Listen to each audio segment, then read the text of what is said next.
नमस्ते प्रणाम गीता ध्यान ओम पार्थाय प्रतिबोधितां भगवता नारायणेन स्वयं व्यासेन ग्रथितां पुराणमुनिना मध्ये महाभारतम् अद्वैतामृतवर्षिणीं भगवतीम् अष्टादशाध्यायिनीम् अम्ब त्वामनुसन्दधामि भगवद्गीते भवद्वेषिणीम्। Om.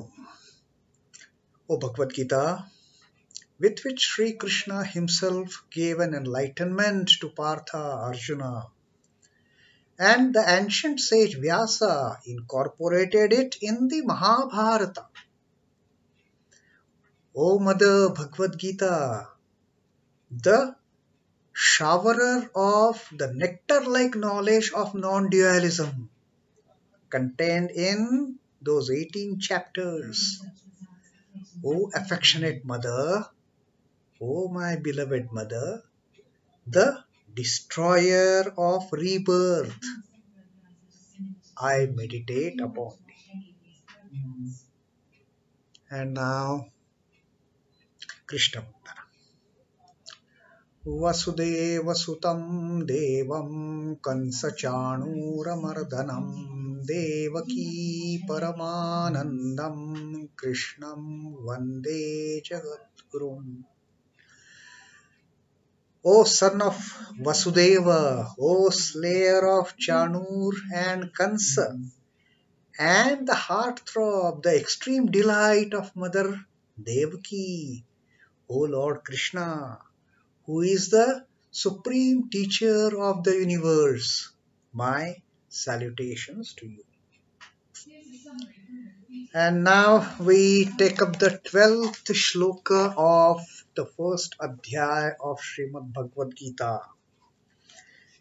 Arjuna Vishad Yoga. All these days we have been listening to the vain talks of Duryodhana. First, the vain talk, the insulting talk with Dronacharya in the first 3-4 shloks that Duryodhana had been talking to him. And then about instructions to the overall Kaurava army that be in your position, take up your positions division-wise and come what may, protect Bhishma alone. That is your duty, I am telling you. So, what has happened is a lot of talk from Duryodhana's end. And now let us see what is happening in the 12th shloka. Something very different is going to happen. Tasya sanjanayan harsham kuru vruddha pitamaha simhanadam vinadyauchaihi shankam dadmau pratapavan. Now, the Kuru Vruddha Pitamaha, the grandsire, the grandfather of all the Kurus, the grand old man, Bhishma, finally he jumps in, as if indicating, enough of your nonsense, Duryodhana, I will put you in your position. So let us see what this shloka means. Tasya Sanjanayan. Tasya is his. He is whose? Duryodhana's, because he has been blabbering all this while. Sanjanayan, causing harsham, joy. In order to give some joy to Duryodhana, because Pitamaha Bhishma has sensed that Duryodhana is all frightened. He is shaken. Tasya sanjanayan harsham, to cause his joy, Kuru Vruddha, the oldest of the Kurus, who Pitamaha, the grandsire, the grandfather. What he did? Singhanadam vinodyauchaihi. Singhanadam is lions roar. The, when the leaders of the army, they shout in their full voice like a roar of a lion. Singhanadan Vinadyaucha having sounded Uchchaihi loudly. This grand old man of the Kuru family, he roared like a king. Shankham Dadmau Pratapavan. Shankham is conch. Dadmau is blew. Pratapavan, the mighty. So the meaning of the shlok, in order to embolden Duryodhana and bring some joy to him, Bhishma, the mighty grandsire, the oldest of the Kurus, now raised a lion's roar and blew his conch, blew his mighty conch. So enough of your blabbering, Duryodhan. This is what Bhishma finally pitched in to just stop from the nonsensical talk of Duryodhana. And what had happened last two shlokas? He has been talking nothing but Bhishma. Although the shlok prior to that he had pointed out Bhishma as one of the great warriors, but he has relegated Bhishma on the second position. On the second position after Dronacharya himself.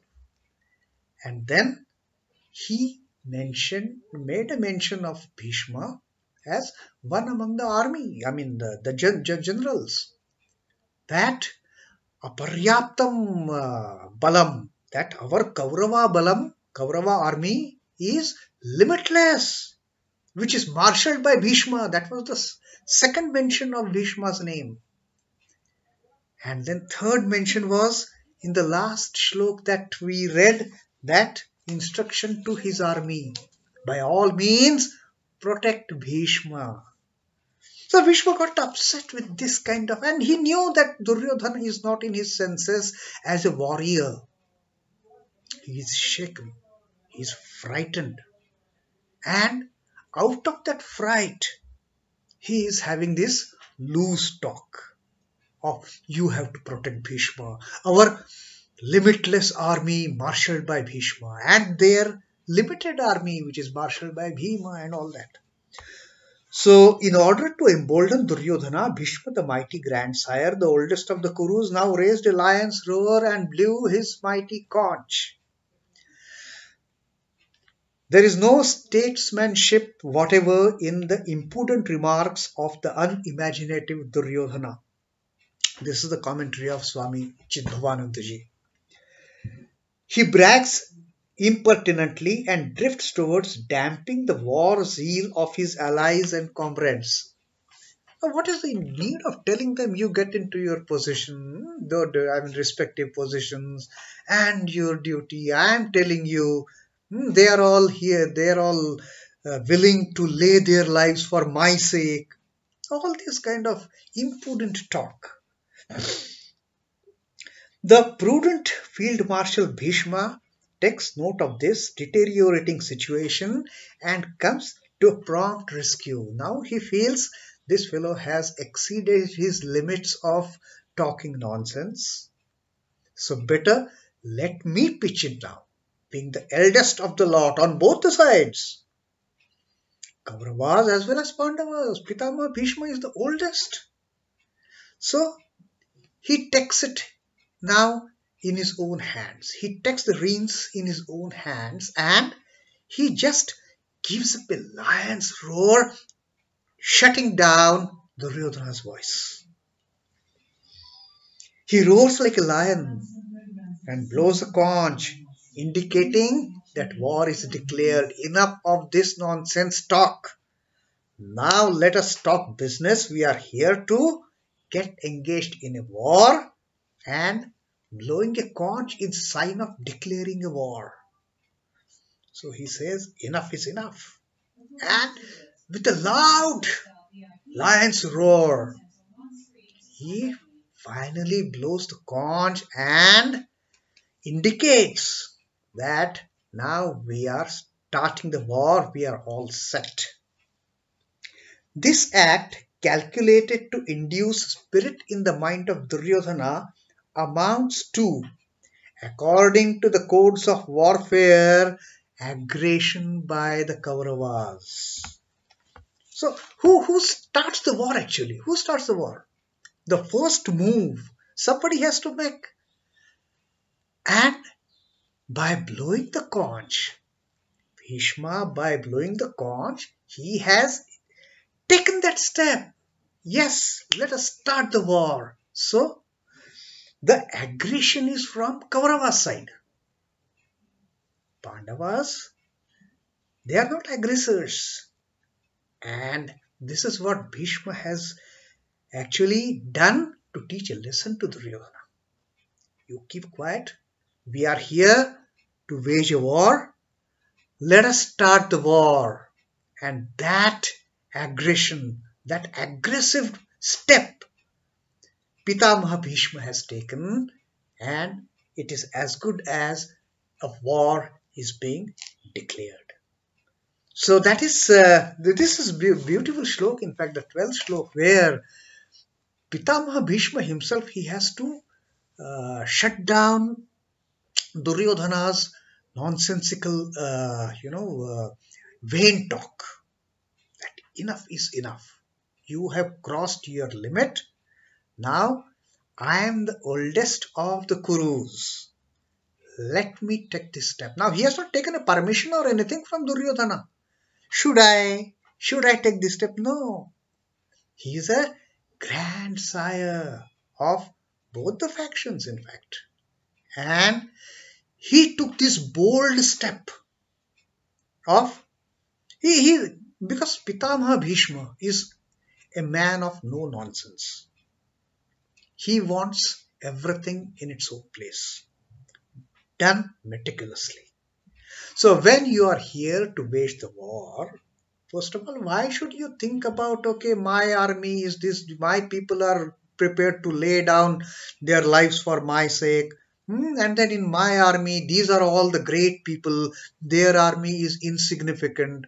That's what Duryodhana,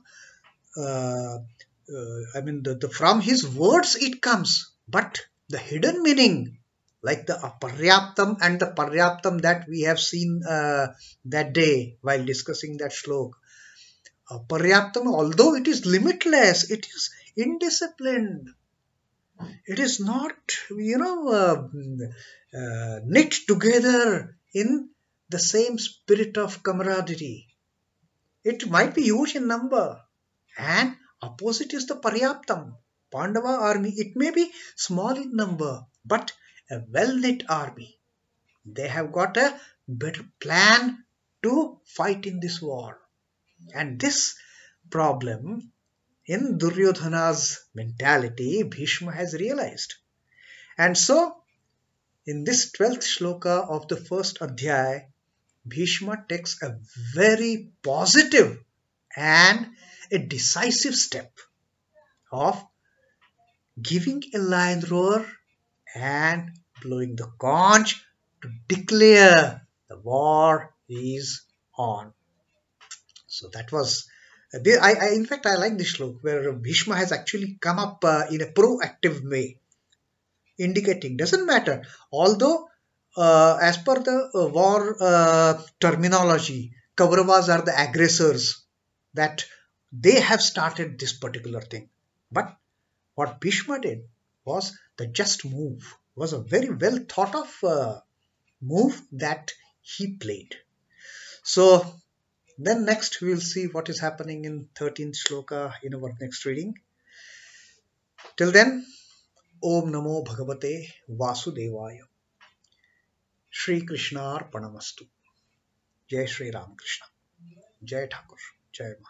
Jai Swamiji.